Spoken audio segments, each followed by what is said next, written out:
এবার খামেনের রাস্তায় লাখ লাখ মানুষ।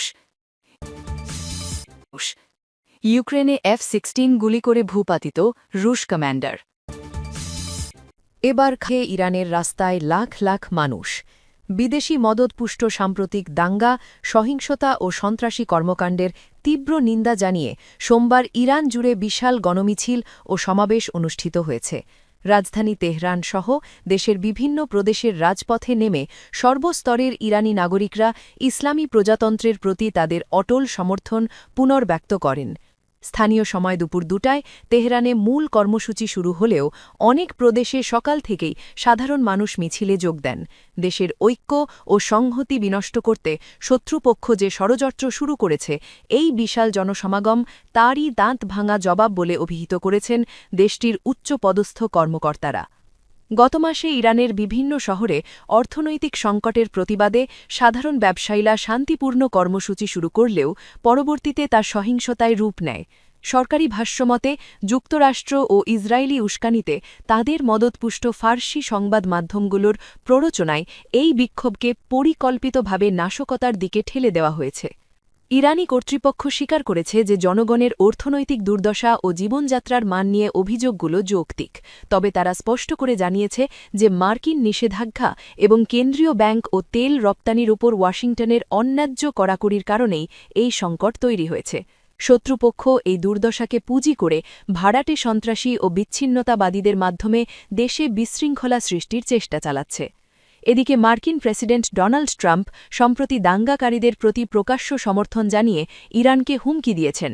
একই সাথে সাবেক মার্কিন পররাষ্ট্রমন্ত্রী মাইক পম্পেওর বক্তব্যে মোসাদের সংশ্লিষ্টতা ও বিচ্ছিন্নতাবাদী ষড়যন্ত্রের ইঙ্গিত পাওয়া গেছে।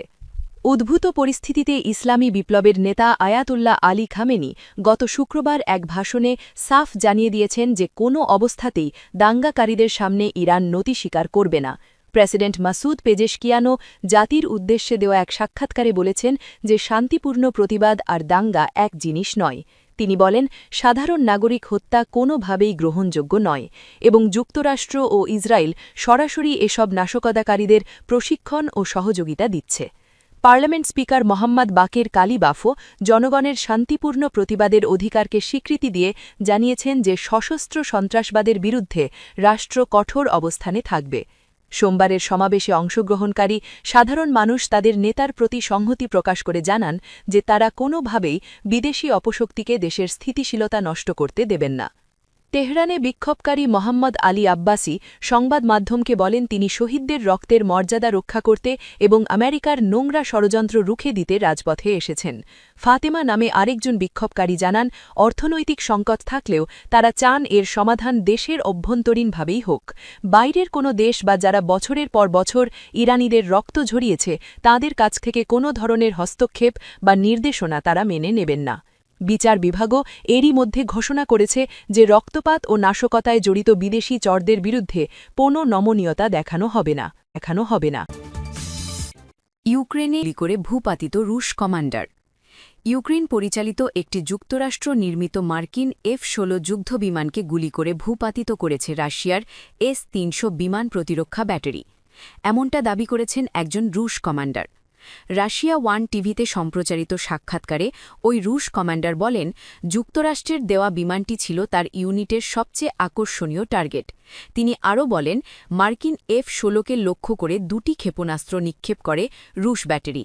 প্রথমটি বিমানটিকে ক্ষতিগ্রস্ত করে এবং দ্বিতীয়টি চূড়ান্ত আঘাত হানে। সেভার নামের ওই রুশ কমান্ডার বলেন, অভিযানটির প্রস্তুতি নিতে অনেক সময় লেগেছে। এটি তারা ট্র্যাক করছিলেন এবং প্রত্যাশাও করছিলেন যে ওটা টার্গেটে আসবে। সেভারের মতে, শত্রুরা গর্ব করে বলেছিল এই বিমানগুলো ধ্বংস হবার নয়, দেখা যাচ্ছে অন্যগুলোর মতোই আকাশ থেকে পড়ে গেছে ওটা। ঘটনার সময়সীমা সম্পর্কে কিছু জানাননি ওই রুশ কমান্ডার।